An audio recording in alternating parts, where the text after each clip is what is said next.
हाँ जी, advancing loans में cash credit, इसमें अगर कोई भी जिसने भी लोन वगैरह लिया हुआ है, अगर वो अब पैसा जो है विदड्रॉ करवाना चाहता है, कुछ भी लेना चाहता है, बैंक से लोन ही लेना चाहता है कोई भी डेबिटर जो है, तो उसको कुछ ना कुछ सिक्योरिटी जमा करवानी पड़ेगी बैंक के पास।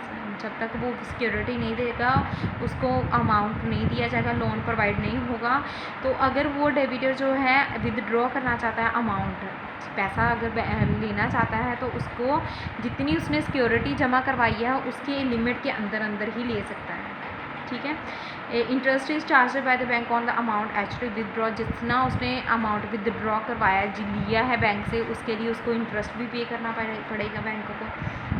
ठीक है, उसको कैश क्रेडिट कहते हैं। ओवरड्राफ्ट, कई क्लाइंट हैं जो बैंक के current account with the bank are granted the facility of, कुछ जो जिन कस्टमर्स पे उसको जो है बिलीव है, तो उनको ना कुछ ओवरड्राफ्ट की फैसिलिटीज़ देता है। जैसे if the suppose a person has 10,000 in current account, if the bank allows him to issue cheque 12,000, कि अगर किसी का बैंक में 10,000 रुपीज़ है, उसको चाहिए कितना 12,000 चाहिए, तो ये जो उसको 2,000 एक्स्ट्रा दे रहा है ना, उसको कहते हैं ओवरड्राफ्ट की facility.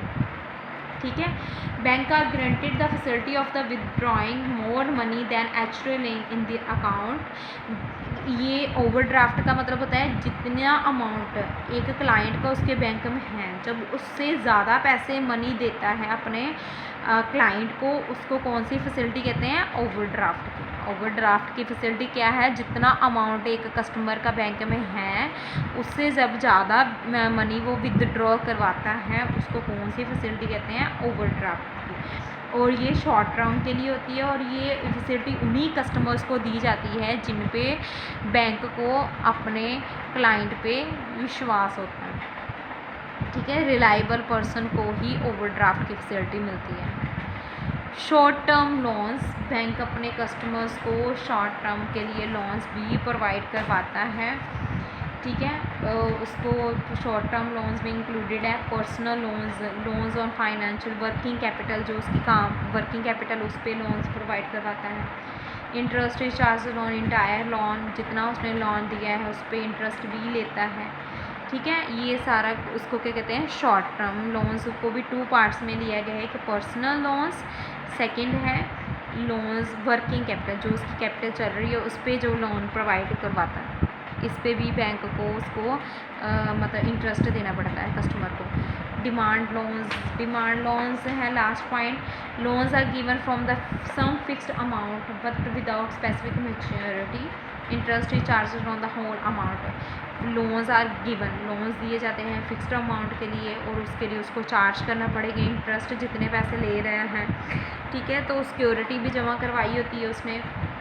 Offered against personal securities, जो भी उसको लोन प्रोवाइड होते हैं उसके ने जो पर्सनली जो सिक्योरिटी जमा करवाई हैं उसके बिहाफ पे होते हैं, और साथ में उसको सिक्योरिटी भी देगा, इंटरेस्ट भी पे करना पड़ेगा। इसके अलावा बैंक अपने कस्टमर्स को, लोगों को, एक अनदर फंक्शन है उसका, main function credit creation. These days is to bank जो फैसिलिटी दे रहा है क्रेडिट क्रिएशन की, bank credit creation by giving more loan than their cash reserve, जितना उसका कैश रिजर्व है उससे ज़्यादा लोन प्रोवाइड करता है। क्रेडिट क्रिएशन में जितना उसका पैसा है उससे ज़्यादा वो जब क्रेडिट क्रिएशन करता है, लोन प्रोवाइड करता है, उसको कौन सी फैसिलिटी कहते हैं? क्रेडिट क्रिएशन की। कल हम सेकेंडरी फंक्शन करेंगे इसके और सोशल फंक्शंस।